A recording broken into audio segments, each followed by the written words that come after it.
자, 봅시다.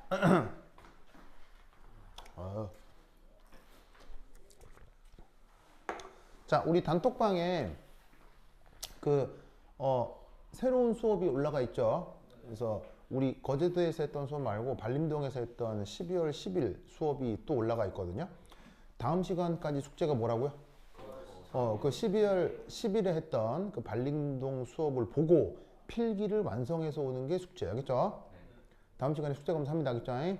그래서 그 내용은 그 발림동에서 했던 수업 내용은 양자역학에 대한 수업이에요. 알겠죠? 굉장히 중요한 수업이고 그거를 해야 오비탈 이론을 편하게 공부할 수 있기 때문에 그 양자역학 강의 꼭 보셔야 됩니다. 알겠죠? 그래서 지금 자료를 나눠 드릴 테니까 요거를 보고 영상을 보고 필기를 완성해서 오시면 돼요. 알겠죠? 자, 4장. 4장. 4장. 4장. 4장. 4장. 자, 그래서 아까 그 질량 분석 문제 마무리하고 보니까 여러분들 질량 분석 문제 충분히 잘 푸네요. 그래서 그 정도 풀면 되고 딱 그 수준이 경남과학고나 뭐 창원과학고 내신 기출로 딱 그 정도로 나와요. 그래서 이제 1학년 때는 그 정도만 할 수 있으면 되니까 확인하도록 하시고 이제 2장으로 넘어가도록 하겠습니다. 자, 2장 제목이 좀 희한하죠. 읽을 때 어떻게 읽냐면 스토이키오메트리입니다. 그래서 CH가 키읔 발음입니다. K 발음이 납니다. 그래서 스토이키오메트리입니다. 스토이키오메트리. 자, 스토이키오메트리 우리말 번역은 화학 양론. 화학 양론이란 말 들어본 적 있죠? 그래서 왜 뭐 반응을 하는데 뭐 몰수비가 몇 대 몇, 질량비가 몇 대 몇 하는 그 전체의 개념을 스토이키오메트리라고 해요. 알겠죠? 그래서 이제 그거에 대한 얘기를 해볼 건데 우선 첫 번째 화학 양론에서 절대로 빠질 수 없는 개념 바로 몰이라는 개념이죠. 그래서 원래 철자는 이거고 발음은 이제 몰 하고 단위로 줄였을 때는 이렇게만 쓰는 그 녀석 얘기를 해보도록 하겠습니다. 자, 그럼 이 몰이라는 개념이 탄생하게 된 것은 바로 인류가 어토믹 매스 이 개념을 활용하면서 몰이라는 얘기가 나올 수밖에 없게 돼요. 자, 그럼 이 어토믹 매스 우리말 번역은 뭐예요? 어토믹 매스 우리말 번역 원자량. 그래서 영어로 어토믹 매스 우리말 번역 원자량. 원자량이란 말 들어본 적 있죠? 자, 그럼 이제 이 녀석의 정의가 어떻게 되느냐? 자, 이렇게 생긴 원자. 자, 탄소 6이 10이면 여기 양성자 몇 개? 6개. 중성자 몇 개? 그리고 또 누구도 6개?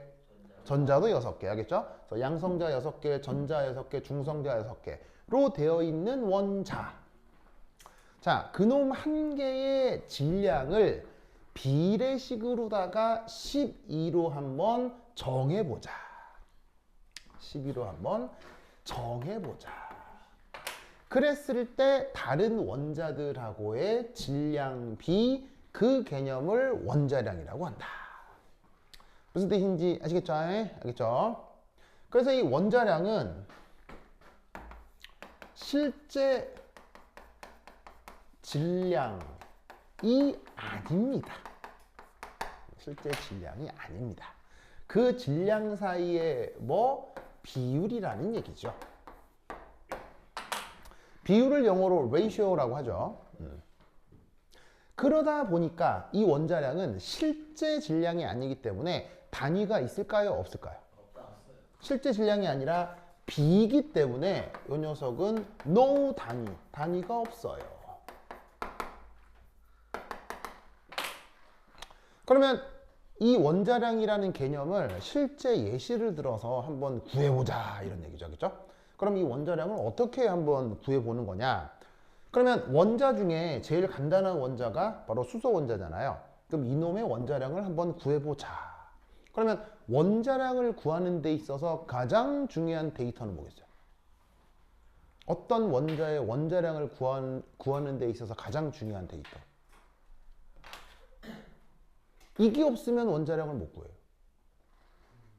원자량을 구한 그때 필요한 가장 중요한 데이터가 뭐예요? 뭐라고? 원자량을 구하는 가장 중요한 데이터. 이게 없으면 원자량도 없어요. 바로 질량이에요. 그 자체의 질량을 측정해야 돼요. 이게 원자량의 핵심입니다. 이게 없으면 원자량도 없습니다. 그렇죠? 그런데 아까도 얘기했죠? 우리 정도로 큰 덩어리는 저울에 올라가면 질량 측정할 수 있잖아요.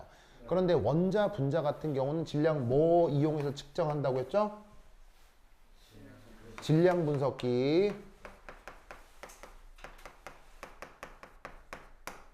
그래서 앞 단원에서 이 얘기를 좀 배웠던 거예요. 무슨 말인지 알겠죠? 그래서 질량 분석기라고 하는 기계가 있어야지만이 원자 한 개의 질량을 측정할 수 있다. 자, 그래서 앞으로 편의상 원자 한 개의 질량을 내가 이 표현으로 줄여 쓰도록 하겠습니다. 그래서 얘는 어떻게 읽죠? 발음이 뭐죠? 얘 발음은 뮤입니다. 뮤. 그리스 알파벳인데 이제 뭐냐면 쓸 때 이제 한 번 꺾고 U 이렇게 써주시면 됩니다. 이렇게 쓰면은 알파벳 U인데 앞에다가 장식이 하나 더 들어가면 뮤. 알겠죠? 자, 그래서 이제 요 놈 이 앞으로 원자 한 개의 질량을 표기하는 어떤 뭐 이렇게 기호다 이렇게 생각을 하고, 그러면 탄소 유괴 12원자도 질량 분석기를 통해서 질량을 측정할 수 있다는 거죠. 그러면 그 값이 얼마? 이 정도로 실제로 측정이 된다는 얘기입니다.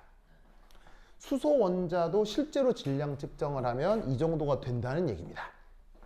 무슨 뜻인지 아시겠죠? 자, 질량이 이렇게 측정되는 데는 이유가 있습니까? 그냥 측정 결과입니까? 측정 결과에 이유가 있을 리가 없죠. 무슨 말인지 알겠어요? 그냥 이렇게 나온 겁니다. 이거는 빼도 박도 못하는 그냥 팩트입니다. 딱 정해져 있는 질량이라고요. 그럼 이거에 우리가 뭐를 적용을 해보느냐? 원자량이라는 개념이 질량 B라고 했죠. B. B가 있다는 얘기는 무슨 식을 세울 수 있다는 얘기입니까? 비례식을 세울 수 있다는 얘기죠. 무슨 말 알겠죠? 자, 뮤는 어떤 그 기호라고요? 뮤는 원자 하나의 질량을 뜻하는 기호라고 했죠? 이때 대문자 M은 원자량을 뜻하는 기호라고 해보도록 하겠습니다. 그래서 탄소의 원자량 대 수소의 원자량은 탄소 원자 하나의 질량 대 수소 원자 하나의 질량이다. 이게 바로 비례식이겠죠. 무슨 말 알겠죠? 그래서 비례식을 오르륵 세운 거야. 됐죠? 자, 이때 각각의 값이 어떻게 되느요? 자, 이 값이 대충 얼마였어요? 여기 있잖아. 이거 너 1.9916. 이 값이 얼마냐? 여기 있잖아. 1.6735. 그리고 이때 이 값 얼마야? 이 값 얼마야?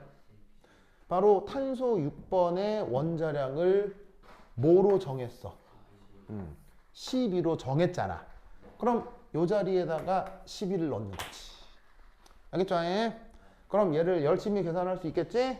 그러면 계산기 같은 걸로 열심히 계산을 하면 값이 어떻게 되느냐? 1.0078 이렇게 되는 거예요.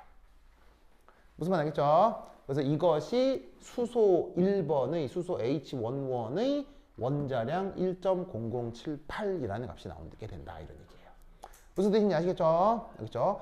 그래서 이런 식으로 자 이런 식의 질량은 전 우주에 존재하는 모든 원소에 대해서 이 질량을 측정했다 안 했다?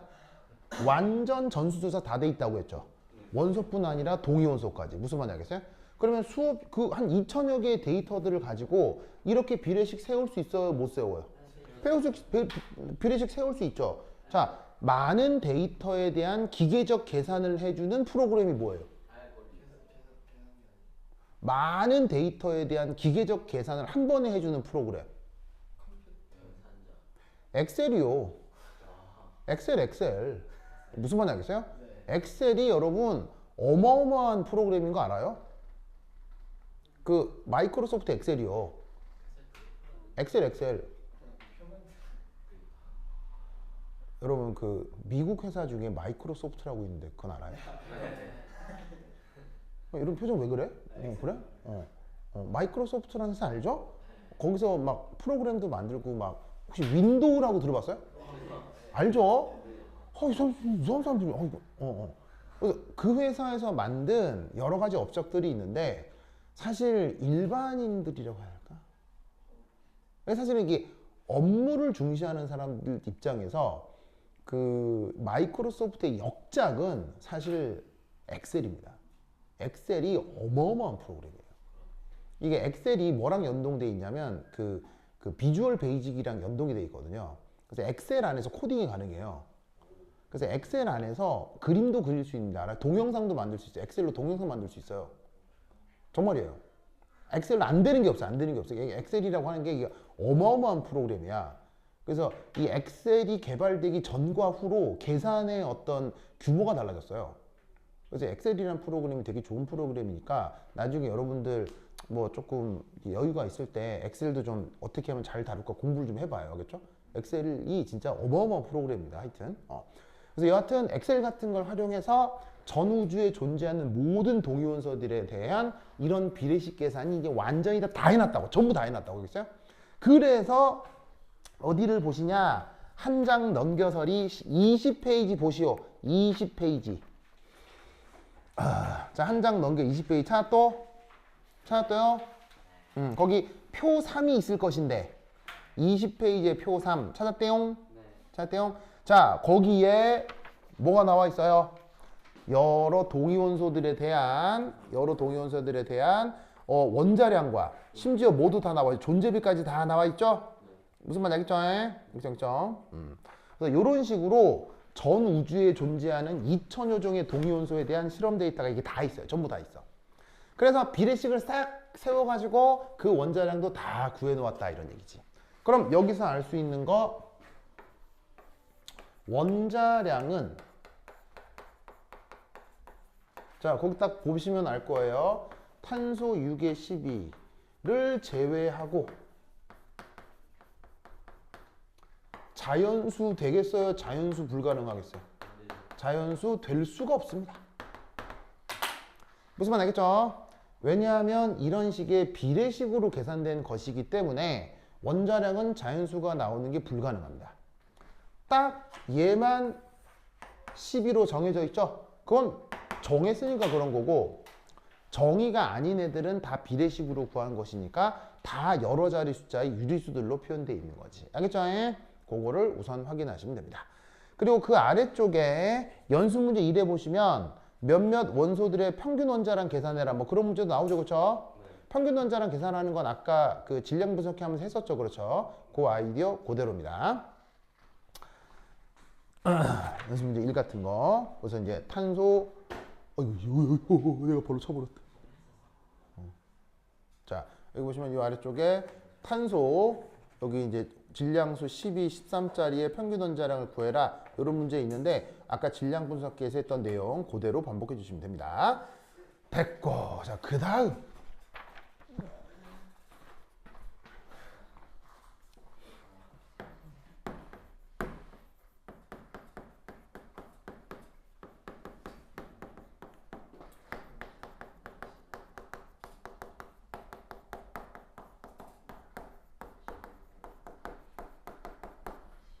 자, 아까도 슬쩍 얘기했지만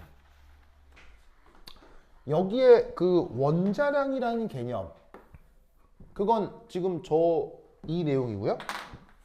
그리고 질량 분석기 하면서 질량수라는 얘기를 했었는데 이 둘 사이에 어떤 관계가 있을 거냐는 거죠. 어떤 관계가 있을 것이냐.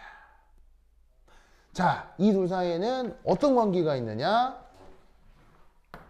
기본적으로 서로 아무런 관계가 없습니다. 얘는 서로 아무런 관계가 없어요. 아무런 관계가 없어요. 예를 들어봐. 예를 들어 수소의 경우 이 녀석의 원자량 얼마였냐면 1.0078 그 다음에 질량수 1. 무슨 말인지 알겠죠? 그럼 1.0078과 1의 관계 무관이죠. 뭐 아무런 관계도 없죠. 같지 않잖아요. 그리고 생각해 봅시다. 원자량은 어떻게 구해요? 원자량은 어떤 식으로 구해요? 비례식으로 구하죠. 질량수는 어떻게 구해요? 질량수는 어떻게 구해요? 하나, 둘, 셋, 넷, 세서 구하잖아요. 그러면 비례식으로 구한 물리량과 하나, 둘, 셋, 넷, 세서 구한 물리량이 이게 근본적으로 같은 거겠어요? 완전 다른 거겠어요? 완전 다른 거란 얘기죠. 무슨 뜻인지 아시겠죠? 그렇죠? 그런데 놀라웠게도 그 수치가 서로 매우 비슷합니다. 그건 알겠죠? 그 수치가 서로 매우 비슷합니다. 1.0078이나 1 매우 비슷하잖아요. 왜 비슷할까요?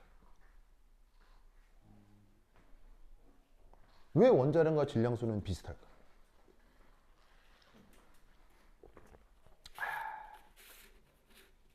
왜 원자량하고 질량수는 비슷할까요?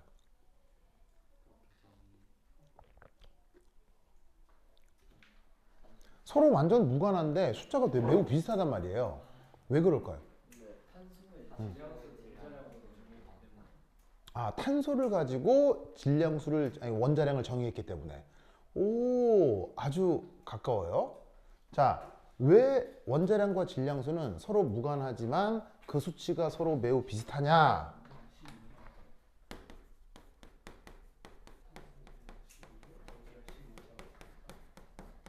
조작했기 때문입니다. 비슷한데 이유가 있는 게 아니고요. 비슷하도록 억지로 만들어 둔 겁니다. 무슨 말인지 알겠어요? 비슷하게 억지로 만들어 둔 겁니다. 자, 여러분 그 운동장에서 줄 서 본 적 있죠? 그 운동장에서 줄 설 때 이렇게 체육 시간에 모여가지고 선생님이 기준 하잖아요. 그럼 기준은 정해져 있어요? 기준은 선생님 마음이에요? 선생님 마음이죠. 그리고 그 상황에 따라서는 기준을 이 끝점에다가 정하는 게 아니고 저 중심의 기준을 정할 수도 있어요. 그러면 기준을 내가 정하는 데 따라서 대형을 이렇게 제어할 수 있잖아요. 그럼 이 말은 기준이라고 하는 건 정해져 있는 게 아니라 편의상 언제든 바꿀 수 있다는 거죠. 그러면 그 기준을 왜 바꾸느냐? 그리고 원자량에서의 기준은 누구냐? 탄소잖아요. 왜 얘가 기준이 됐겠느냐? 이렇게 하려고요. 저렇게 하려고. 자, 잘 봐요. 질량 데이터, 전 우주에 존재하는 동위원소가 몇 종류라고 했어요? 2000여 종이라고 했죠. 그럼 2000여 종에 대해서 기준을 2000번 바꿔본 거예요. 무슨 말인지 알겠어요? 기준을 2000번 바꿔서 그 기준에 따라서 원자량을 새로 정하고 쫙 계산해 본 거예요. 다른 원자량을 또 기준으로 잡고 쫙 계산해 본 거예요. 그때 원자량하고 질량수의 편차가 제일 작은 기준을 찾은 거예요. 그러면 그 반복적인 계산을 해주는 프로그램이 누구라고요? 엑셀 같은 거요. 그런 걸 이제 그 통칭해서 스프레드시트라고 하는데, 그런 스프레드시트라는 프로그램을 이용해서 그런 전반적인 계산을 할 수가 있다고. 무슨 말씀인지 아시겠습니까? 그래서 원자량 기준은 놀라웠게도 계속 바뀌었습니다.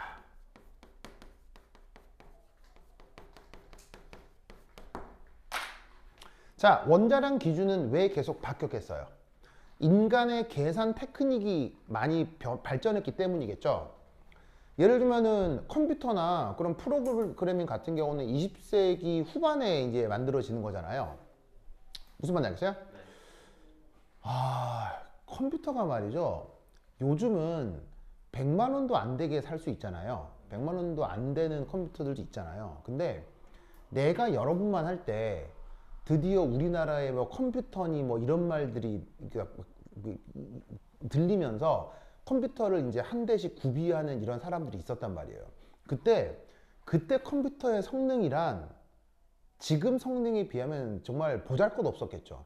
그런데 그때 가정용 PC 가격이 얼마였냐면요. 내가 중학생 때니까 그때가 80년대, 90년대 이때란 말이에요. 1980년대, 1990년대. 그때 컴퓨터 한 대가 400만 원에서 1000만 원이었어요.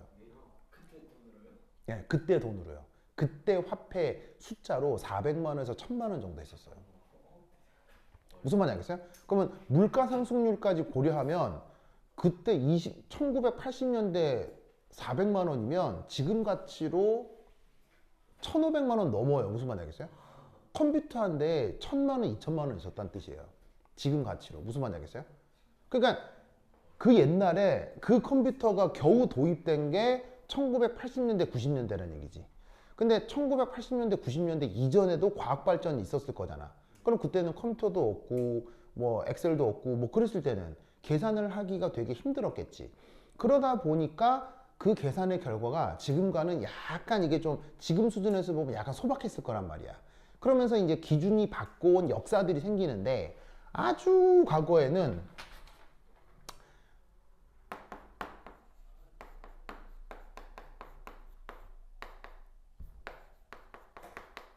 20세기 초에는 H11 이놈이 기준이었어요. 그래서 얘의 원자량을 1로 기준했었습니다. 그래서 수소의 원자량을 1로 기준을 잡고 나머지 원자들의 상대적 질량비로 원자량 체계를 정했다는 거죠. 무슨 뜻인지 아시겠죠? 그런데 이제 시간이 지나면서 계산을 하다 보니까 약간씩 불편해졌겠죠? 그래서 1960, 70년대쯤에는 산소였어요. 그래서 산소 원자 번호가 몇 번이죠? 8번이고 질량수가 16이거든요. 요 놈을 뭐로 기준 잡았었냐면 16으로 기준 잡았었습니다. 무슨 뜻인지 아시겠죠? 그런데 드디어 지금 기준은 누가 난 거다? 탄소 6의 12를 12로 기준을 삼은 거죠.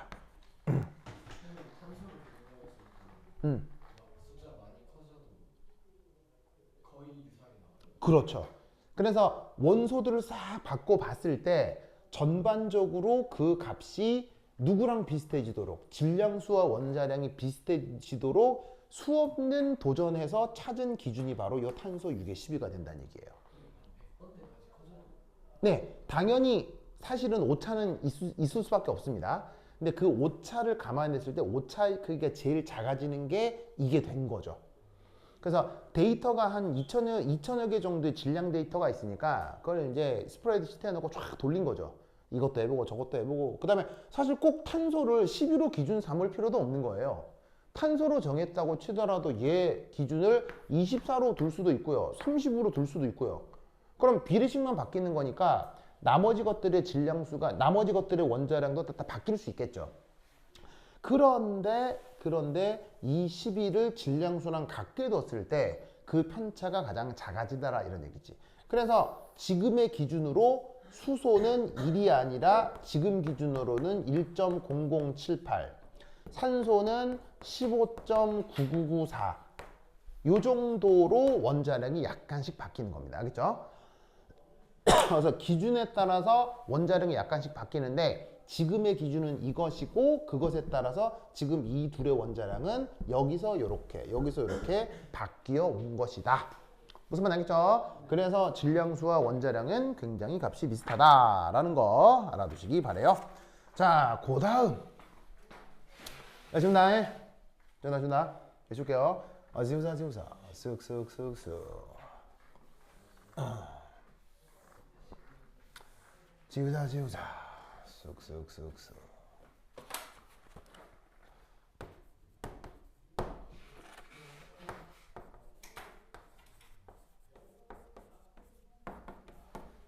자, 유명한 내용이죠. 아보가드로 수. 들어본 적 있죠? 그리고 뭐 여러분들 꽤 이것과 관련돼서 계산 문제 같은 것들도 많이 잘 풀어봤을 거예요. 근데 이 아보가드로 수라고 하는 게 화학 양론에서 왜 필요한지에 대해서는 좀 안 들어봤을 수도 있고 해서 이 내용에 대해서 얘기를 해볼게요. 왜 화학 양론에서 아보가드로스를 도입할 수밖에 없느냐? 자, 그럼 이제 이 아보가드로스의 이제 정의. 자, 그러면 이 아보가드로의 수는 원자량 개념. 자, 그 원자량이 지금 아이디어로 요 놈을 12로 기준 삼는 거라고 했죠. 그 원자량 개념을 확장했을 때 등장하는 아이디어가 바로 아보가드로 수입니다. 자, 그럼 이제 어떻게 확장을 할 것이냐? 자, 예를 들어서 스스로에게 이런 질문을 한번 던져봅시다. 자, 어떤 질문을 한번 던져볼 거냐면, 자, 탄소 6의 12원자. 자, 이 원자 하나는 사실 원자 하나의 질량은 극도로 무겁습니까? 극도로 가볍습니까? 자, 원자 하나의 질량은 사실 이 정도란 말이에요. 뭐 혹은 이 정도란 말이에요. 그러면 10의 마이너스 23승 g, 10의 마이너스 24승 g. 자, 이런 숫자들을 보면 뭐 느낌이 있어요? 아무런 느낌이 없어요. 아무런 느낌이 없죠. 자, 뭔가 개념을 다루는데 아무런 느낌이 없다. 좋은 상태예요? 불편한 상태예요?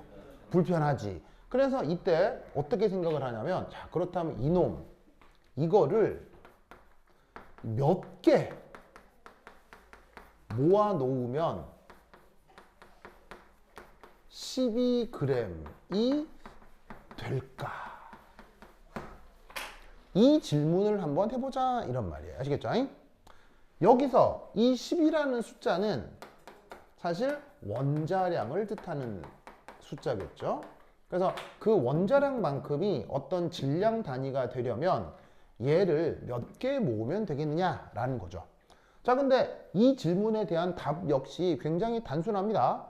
뭐 예를 들어서 뭐 귤 하나에 귤 하나에 뭐 50g인데 몇 개 모으면 1kg가 되겠느냐 뭐 이런 거죠. 뭐 20개 모으면 1kg 되는 거잖아요. 그러면 마찬가지 이것도 뭐 아무것도 아니고 목적의 질량이 몇 g? 12g. 그리고 그때 얘 원자 하나 질량이 얼마? 1.9926 곱하기 10의 마이너스 23승 g. 요 탄소 12원자 하나 질량 여기 있었잖아요. 넣고. 자, 개념적으로 뭐 되게 어려운 거에 완전 당연한 거예요. 완전 당연하죠? 뭐 그래? 이거 계산해 볼까? 해서 나온 그 숫자. 짜잔. 보이시죠?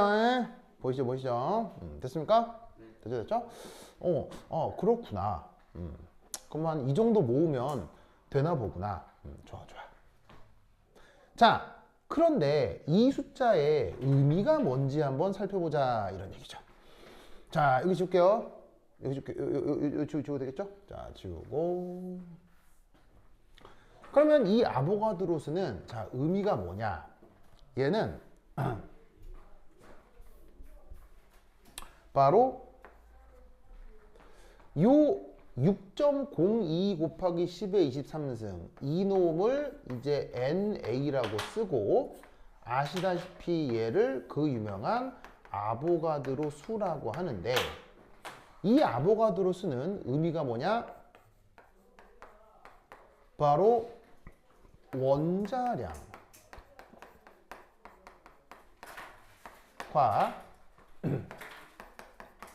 원자 한 개 질량 사이의 모초. 자, 그럼 이제 이 말이 무슨 말이냐? 얘를 잠깐 이렇게 재편해 보도록 합시다. 아보가드로 수는 이 정도 값이잖아요. 그죠? 자, 그런데 그걸 지금 어떻게 구했냐면 12를 1.9926 10의 마이너스 23승 g으로 나눈 거 아니야. 그지? 자, 근데 개념적으로 이게 뭐였냐면 바로 탄소 유계 12원자 하나의 질량이었지. 그리고 여기에 있는 이거 얘는 누구냐면 탄소 유계 12원자 하나의 원자량이었지. 맞지 맞지.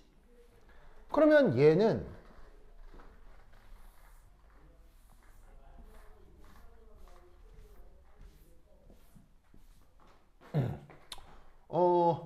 1.0078 나누기 1.6735 곱하기 10의 마이너스 24승그램. 얘하고 어떤 관계일까? 이 둘은 어떤 관계일까? 바로 정확하게 같은 관계겠지. 왜냐?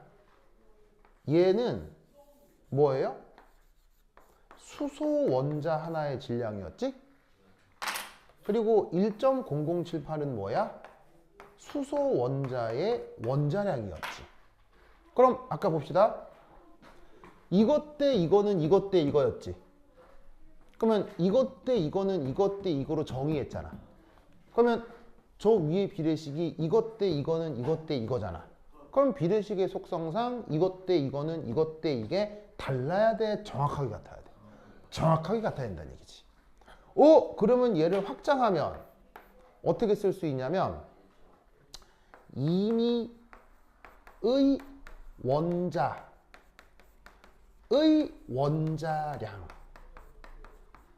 원자량에다가 곱하기 그램.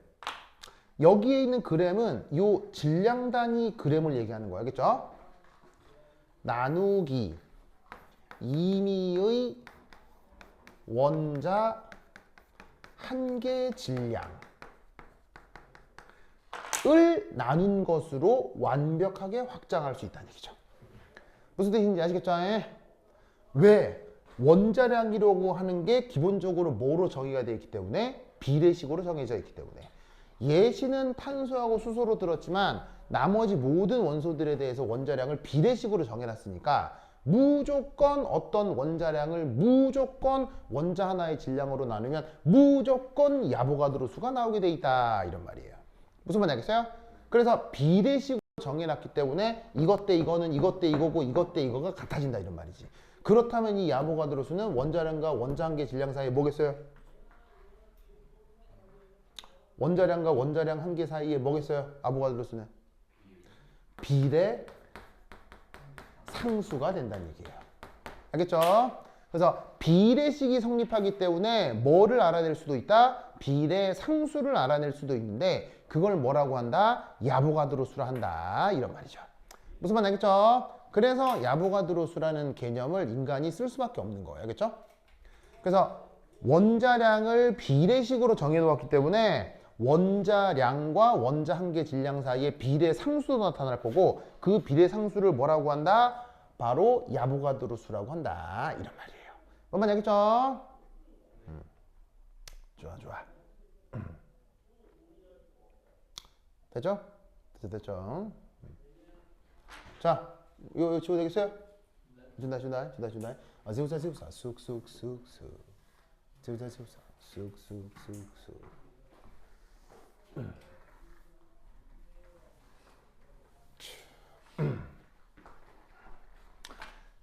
그래서 아보가드로수의 속성이 이러하다 보니 두 번째 이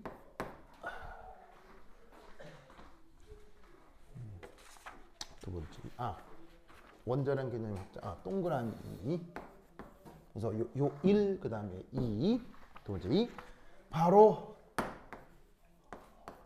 몰 개념의 도입입니다. 몰 개념의 도입.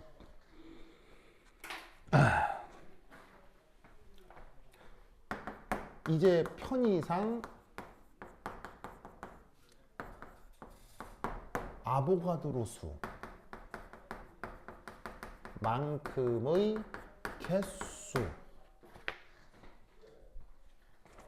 개수를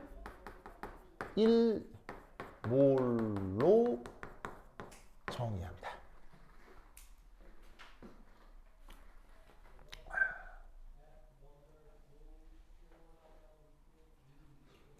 자, 그래서 왜 혹시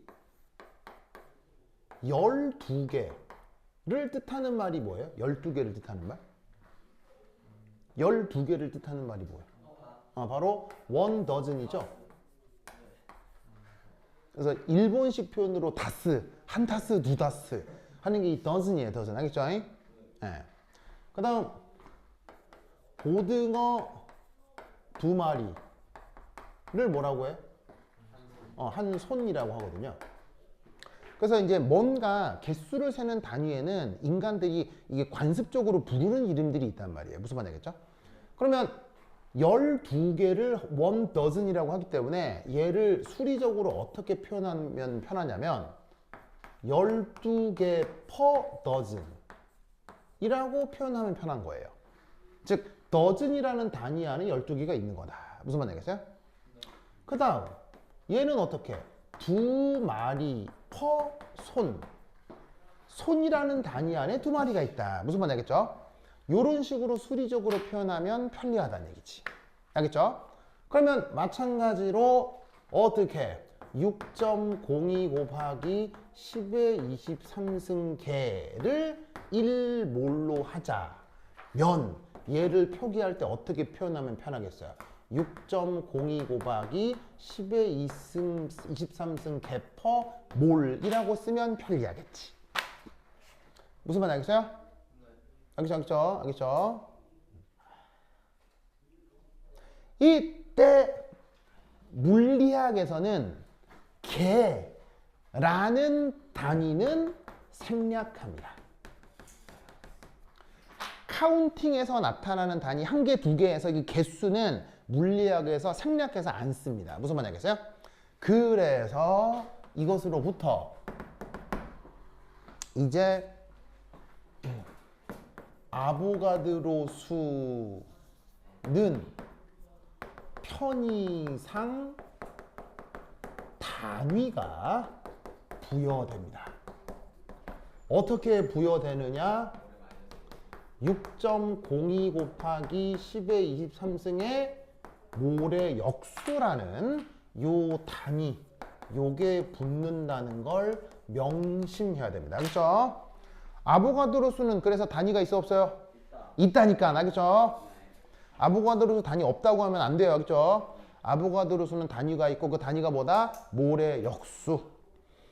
알겠죠? 그래서 이런 아이디어가 아보가드로 수다. 좋아. 그러면 이때 잘 봐요. 아보가드로 수 단위가 뭐라고요? 몰의 역수라고 했죠. 몰의 역수. 그러면 이때 봐봐. 이 단위가 뭐야? 자, 아보가드로 수인데 아보가드로 수 단위가 뭐여야 하지? 몰의 역수여야 하지. 그런데 수학적으로 등호는 양쪽이 비슷한 걸 의미하는 거야? exactly same이어야 해. 수학에서의 등호는 양쪽이 엄밀하게 같아야 되지. 그럼 잘 봐. 그램 있지. 얘는 약분될 거 아니야. 그럼 이걸 못 만들잖아. 그럼 어떻게 해야 되겠어? 여기다가 이걸 넣어줘야 등호가 성립할 거 아니야. 여기다가 이걸 넣어줘야 등호가 성립할 거 아니야. 여기다가 이걸 넣어줘야 등호가 성립할 거 아니야. 무슨 말인지 알겠어요? 그래서 난데없이 몰이라는 개념을 도입하고 아보가드로 수의 단위를 찾아주면서 이상한 단위 하나가 생기게 되는 거야. 그램 퍼 몰. 보이세요? 그럼 이건 뭐지? 이것도 개념을 만들어줘야 될 거 아니야. 그래서 만들어진 개념이 뭐냐? 세 번째, 3. 몰 질량. 이라는 개념을 새로이 만듭니다.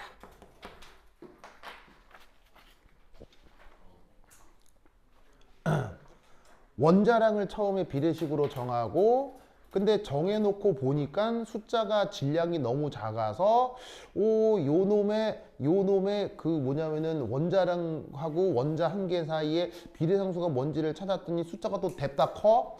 숫자가 뎁타 크니까는 줄여 써야 되겠어. 1몰로. 그럼 새롭게 말을 만드니까 이게 단위가 하나 만들어지네. 그럼 단위가 하나 만들어지다 보니까는 기존 비례식이 어긋나. 그럼 기존 비례식이 어긋나면 안 되니까 단위를 하나 새로 만들어줘. 무슨 말인지 알겠어요?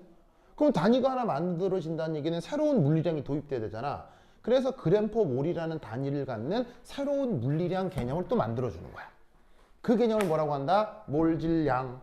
이 몰질량은 뭐냐? 바로 이렇게 생각해 주시면 돼요. 해당 물질 1몰의 질량이다 라고 생각하면 되고, 표현 방식은 뭐냐? 그냥 기존의 원자량에다가 곱하기 뭐 하기만 하면 돼? 그램 퍼 몰. 알겠죠? 자, 원자량은 원래 단위가 있어서 단위가 없었어. 원자량은 무단위거든. 근데 그 무단위 물리량에다가 그램 퍼 몰을 곱해서 새로이 정해놓은 물리량, 그걸 몰질량이라고 한다. 무슨 말 알겠죠? 이 논리를 꼭꼭 기억해 두시면 되겠습니다. 오케이, 됐다. 자, 쓰시고. 썼나요? 썼죠? 그렇죠. 그래서 이제 이것으로부터, 자, 지우다잉. 지켜줄게요. 지우사.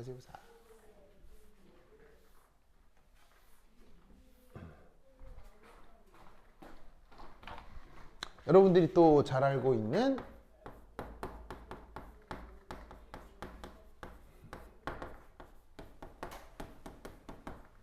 분자량.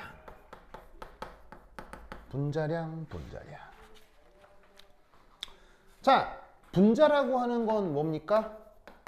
원자 몇 개가 모인 걸 얘기하는 거죠.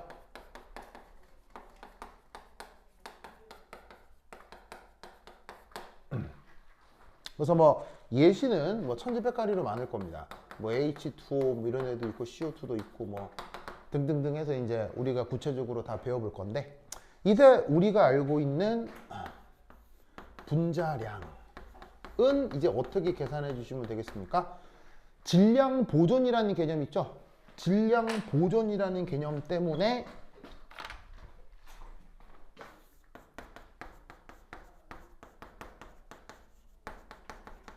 분자량은 기존 원자량을 어떻게 해주면 되겠어요? 그냥 쭈루룩 다 더하면 되지 뭐. 알겠죠? 그래서 기존의 분자 안에 들어있는 모든 원자량을 그냥 산술적으로 쭈루룩 다 더해주시면 분자량이 된다. 무슨 말 알겠죠? 그래서 이때 어떻게 되느냐? 분자량에다가도 역시 그램 퍼 몰을 곱하면 바로 그 분자의 몰 질량이 되는 것이겠죠. 알겠죠? 그래서 이제 이 화학 양론과 관련된 가장 기본적인 아이디어, 바로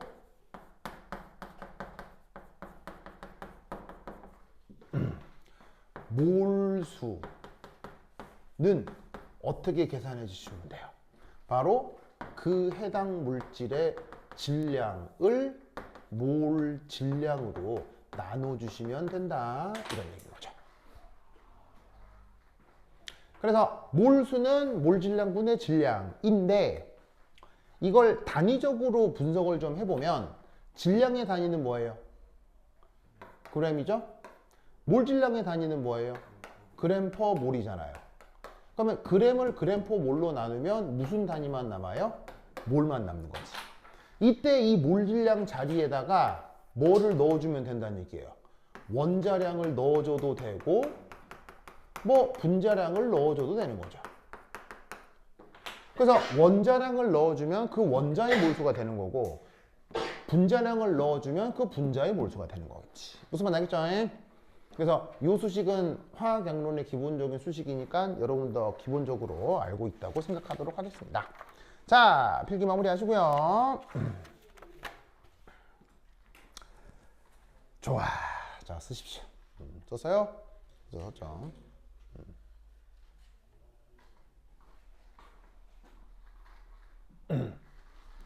디자인.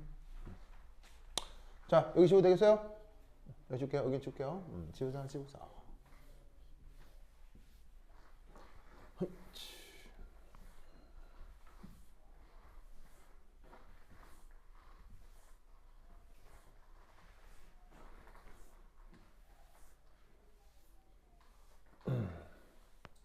자, 그러면 이제 몰 개념이 되었고, 그 다음 두 번째 아이디어, 화학식.